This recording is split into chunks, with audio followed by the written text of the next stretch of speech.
Welcome to the third and final part of our series on business process analysis and costing, or BPAC. My name is Mike Haley, and I'm with Landmark Decisions, headquartered in Halifax, Nova Scotia. In this third video, we will provide brief highlights from some real-world client implementations of BPAC. If you're not aware of BPAC concepts or the structured approach to implementing BPAC, I would encourage you to watch parts 1 and parts 2 of this series. Okay, a couple of real-life examples.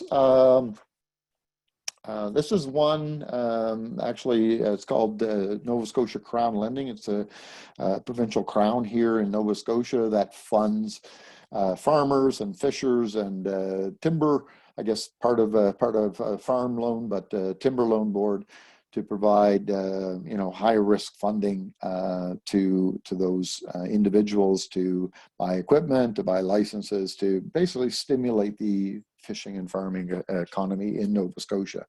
So they have 29 staff over 4 locations around the province. They have 2 industry-led boards. This just gives you an idea of kind of the volume of business that they do.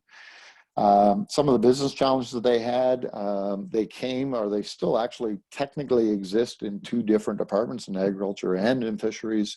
So obviously you'd understand they have different legacy acts, policies and regulations, and they're trying to assimilate and bring this under one common approach.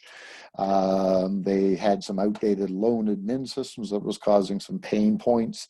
They had some labor capacity issues in the fact that they had sort of standardized or brought one head office compared to having two offices before, and that caused some staffing issues and basically workload demands and so on. So there were some actually morale issues as well. When we started this project, I think, like the federal government, provincial government does a kind of employee survey every couple of years, and this group actually was ranked one of the lowest as far as employee satisfaction, because of a lot of these challenges and the management of that.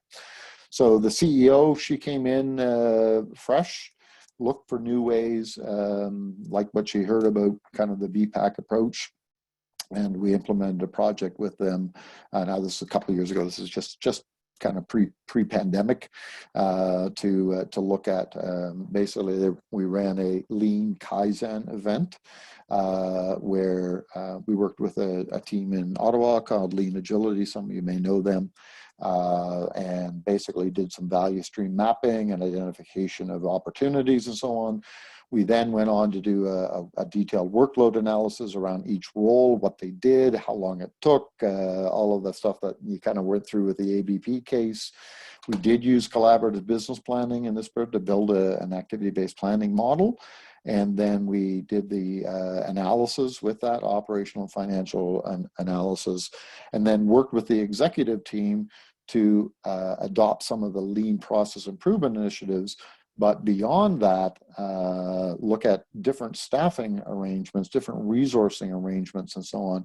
And actually, that was one of the, I thought one of the most enjoyable parts of this project was when the executive team sat around in the boardroom working with the model. They had enough understanding to be able to kind of trade off different jobs, different roles, and really came up with a new staffing model as a result of having that visual available to them.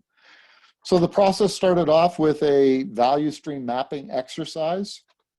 So this is kind of a combination value stream swim lane diagram where all the green stickies here are different roles in the organization.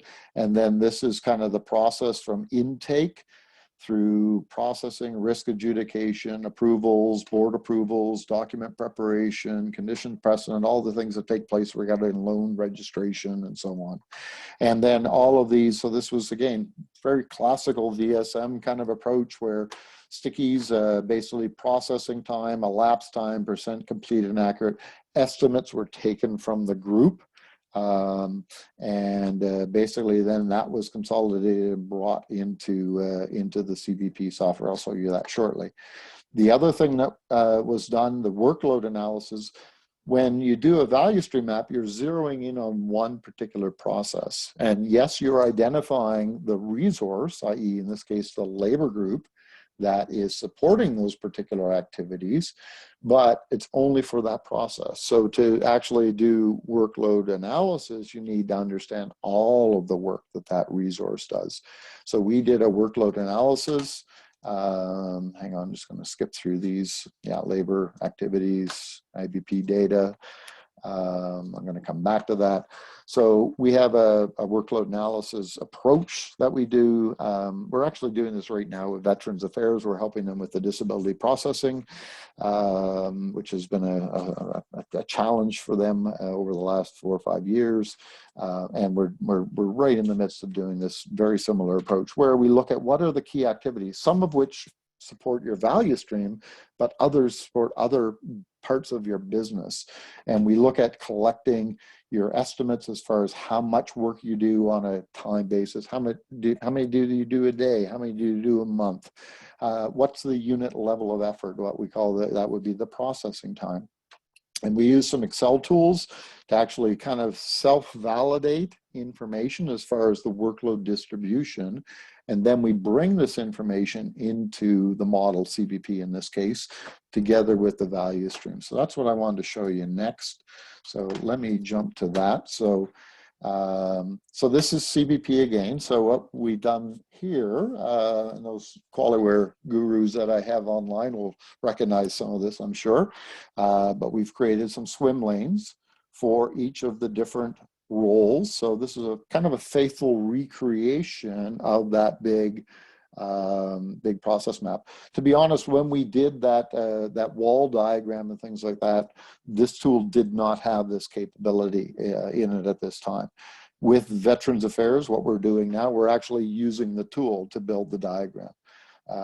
So it's that flexible now. We don't have to do whiteboards, and now that we can't get together anyways, it was right tool, right time. So this one, as we saw before in those other demonstrations, so client application intake, the loan officers prepare the loan, it goes to the vessel inspector. This is for a fisheries loan, so the vessel inspector goes out and inspects the boat, make sure that it's worthy to be invested in, and then that goes back to loan inquiry and so on and so forth. So you can actually see the full thing, and if I zoom out here, here's kind of the full process, and if I actually ran the timeline calculation, it'll dynamically create that across the bottom, so I could actually look and see what the metrics were on that. So let me just zoom in here. So 458 hours of lead time from start to finish, and about 32 hours of hands-on time for a value-added ratio of about 7%. Roll-through yield, not good, 8%. And this was not good either. This is about 14 weeks. So that's a lot of time for somebody to wait when they want to buy a license, they want to buy a new boat, and so on. So they knew they needed to make improvements, and that's when we started looking at the activity-based planning side of this. So we modeled out the labor. So here here's the CEO. So the blue ones here are the overtime. So even though they weren't paying for overtime, there was a lot of overtime being worked in the organization to meet the demands. That's what was leading to the poor employee satisfaction ratings. People were feeling definitely overworked and not appreciated. So we wanted to model that overtime because it's a liability for the organization, even though there's no cost associated with it. So the credit manager, for example, working about 13% additional overtime, risk manager 19%. This was this and the finance manager. So the executive team really stressed, but also trickling down into the front line. So this actually shows the kind of the reporting structure, the risk manager overseeing special credit and vessel inspector, the credit manager overseeing the loan managers and the loan officers at the front line. So you can kind of see that connectivity. Again, won't have time to go into too much detail here. If I click down, so you can see this is a much bigger model. So if I go down, I'm going to click down one page. So I'm now on a focus of the loan admin team. So we're capturing general admin, and then that workload analysis is important to recognize there are things that are really kind of truly support, process support, you know, your email and management meetings and things like that, that takes time. That takes time away from doing your mainline work. And you don't want to fool yourself into thinking you have more capacity than is available. So we need to capture that, but we need to then push that back in when we talk about fully loaded. So we knew, you know, on average, they paid 535 hours of general admin time for the loan admin. There are 5 people in this, and basically that gives us a fully loaded time and a fully loaded cost of about $43 an hour. So wherever one of those team members was used, whether that be on processing the intake of applications, on new fish, on new farm, managing current loans, doing some outreach or whatever. So we were able to capture all of those activities in that workload analysis and then capture the amount of time. So it takes 2 hours to prepare a client loan package for a new fish loan for that particular team. Now, as I move to the right, I can actually see here's my fish loan team, so my loan manager and my loan officers. Here's the work that they actually wind up doing. I continue on. Here's my vessel inspector, all the key activities they do. And I go across, I can see all of this as I go across each particular role. So this is just one way of laying out the model. And then if I go down to the demand structure, what drives the business? Well, it's new loans for the fisheries or the farms. And then these are the process components. So if you remember back on that kind of wall diagram, we had the intake and the risk management and the approvals and so on. So these are those kind of major process steps. And then we've got lots of these little purple connectors that bring in information from above. And actually, there's some pretty cool technology. So if I wanted to go and say, well, what's this? I can right click and I can navigate. So I can actually say, oh, this connects to the used vessel inspector. So I can actually just pop right back up and get more detail around that. So if I want to navigate around this model, there's lots of ways to do it. I can also, there's some features, and you know, the QualiWare experts there will know that, the little radar chart in the bottom. So I can move across the model down here. I'm over in the lower right hand side if I want to go zoom in and see, oh, this is what the credit manager does. Well, take me back to the demands. I want to go back down over here to the demands, and I can navigate large models that way. So I can actually see what my cost is, the component costs. I can drill in to look at additional detail. I could get actually even a financial statement. So again, I can create these by reports. I can export these results into data results and apply some BI. I can show you some of that as well. But all that information is available, including the object inflow. Show me how much of any object winds up in this particular object, this demand here. So lots of ways to investigate and analyze the information. What they really wanted to do with this is they had seen some decrease in the amount of farm loans that had been happening over the past few years. So they wanted to understand how would they structure the business to be able to get back to the level of processing about 100 farm loans. Because the way the business worked now, if we went and changed that to 100 from 60 or 70 that they had done that particular year, and I reran that model, no surprise, we've got some broken constraints. So we can go up and we can see where are the pinch points. We've got problems with the intake and the loan administration. We've got problems obviously with the loan farm team. That triggers problems with the credit manager. So there was a lot of red, a lot of blood everywhere in this. So the lean initiatives that were developed as part of that Kaizen actually were then tested. Interestingly enough, those weren't enough to be able to handle that higher volume requirements.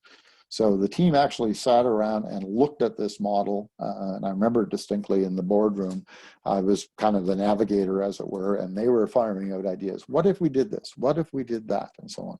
So they actually, literally within about an hour and a half, came up with a new scenario, and I'll just share that with you. So again, one of the nice things, back to documentation, you can actually document these changes. You can put sticky notes or whatever to make it more informed for your users. But what they opted to do was they eliminated the 2 loan managers that they had They promoted one to be a credit manager. So they only had one credit manager before. So they actually brought in a second credit manager, but got rid of 2 positions here and created a new intake clerk position that was dedicated to doing the front end processing of that application.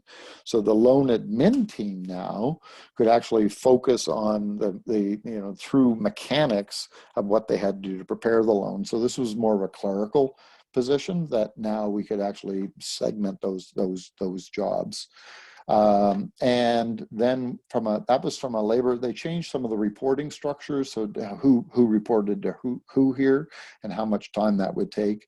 And then we actually were able to model. So here's that intake clerk, the new position, and that's their work on the application intake. And that changed some of the time that was spent also from process improvements on coming out of the lean, the processing time changes that were done. And as I move across, you can actually see.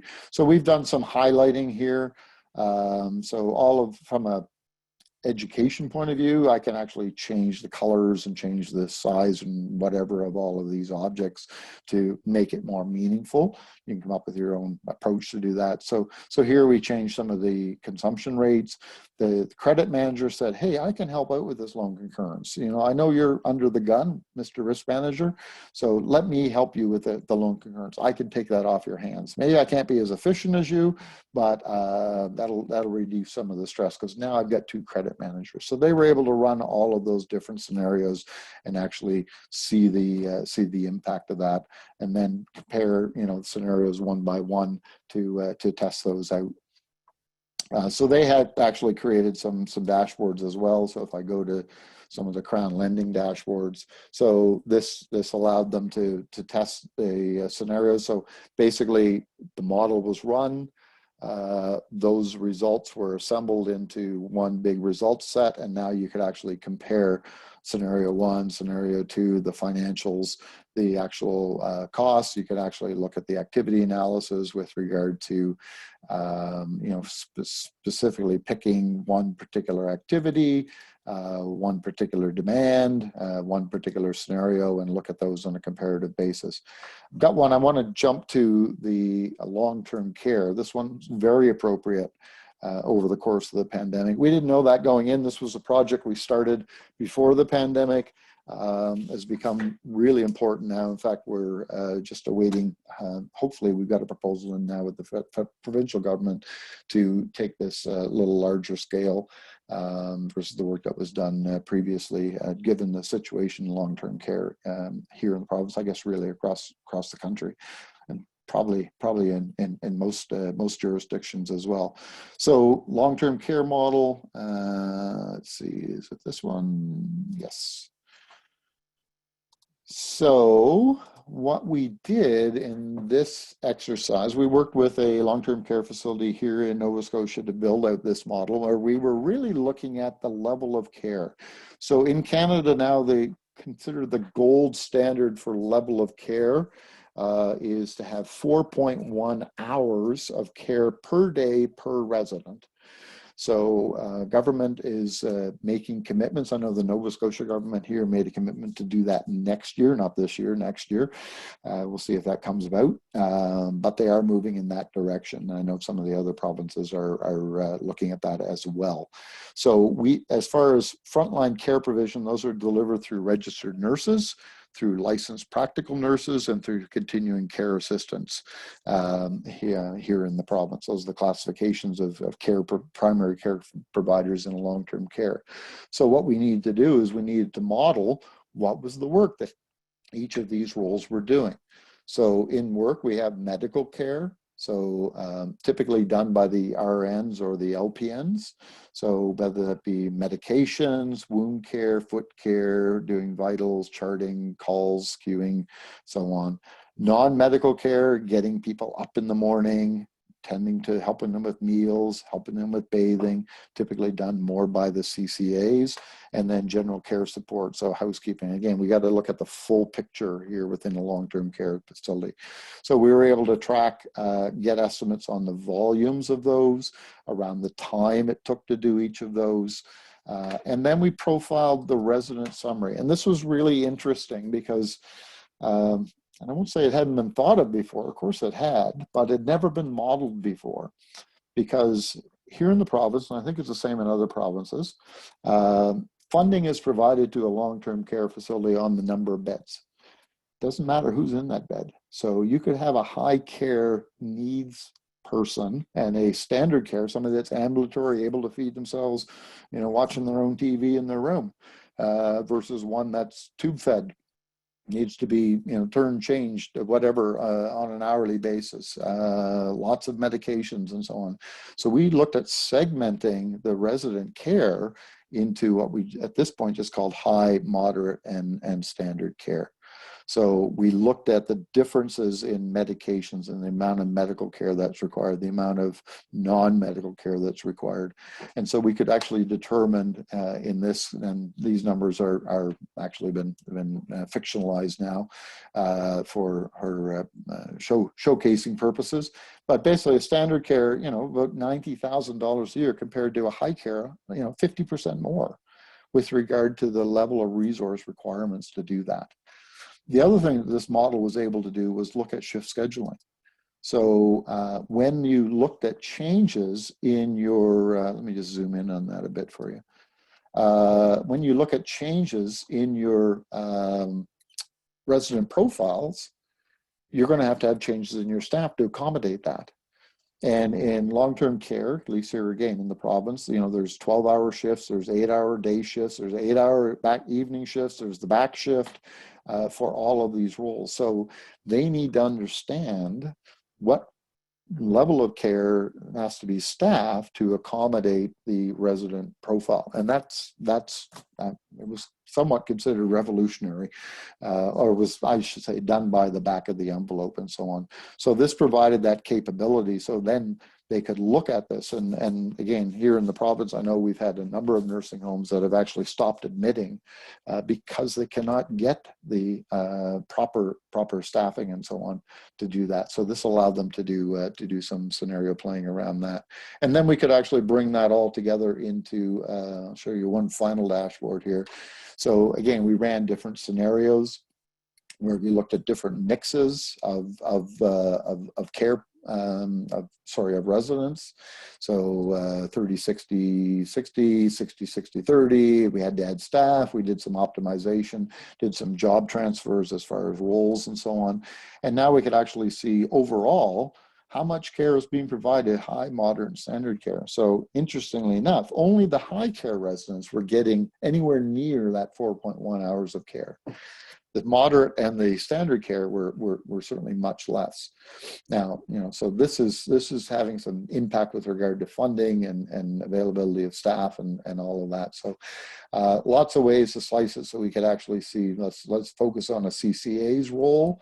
How much of that time comes from a CCA versus how much time comes from an RN? Because now we have all that data and all the calculated data to be able to do those calculations. And we can see this, we can see the differences between roles.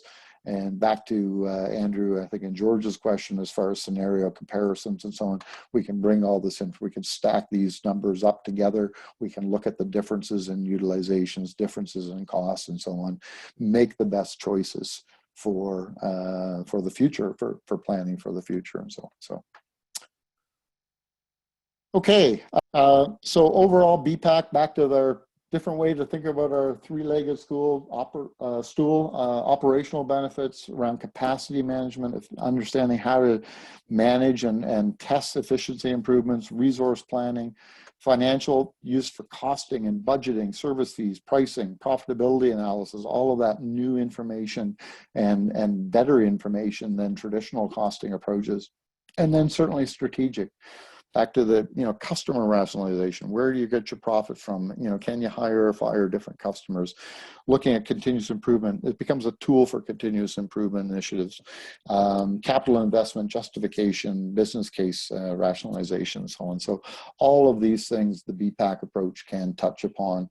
Won't say it's a total silver bullet, but it can address a lot of different areas, because really you've got this digital twin of your organization, of your business, that you can test these different ideas on and so on. So it's a collaborative, it's multifunctional. and your results are more accurate as a result. So I'm going to leave this slide up while we finish up our summary. Certainly, if you're interested in more information or more training, there's a couple of training things coming up in December. We've got a session I do with Barrington Ops, which are a Lean Six Sigma team here in Halifax, one of our partners. This is a white belt lean course, but it also blends in the BPAC methodology as well, a little more hands-on than we were able to do today. And then we have an advanced course in January on the actual mechanics of the tool CBP. So I participate with the collaborative business planning software team. Many of you, I think, know Bob Bovair, who's the mastermind behind some of the tool of CBP. So he and I will be presenting that in January. So if you wanted more about the mechanics of that particular tool, happy to do that.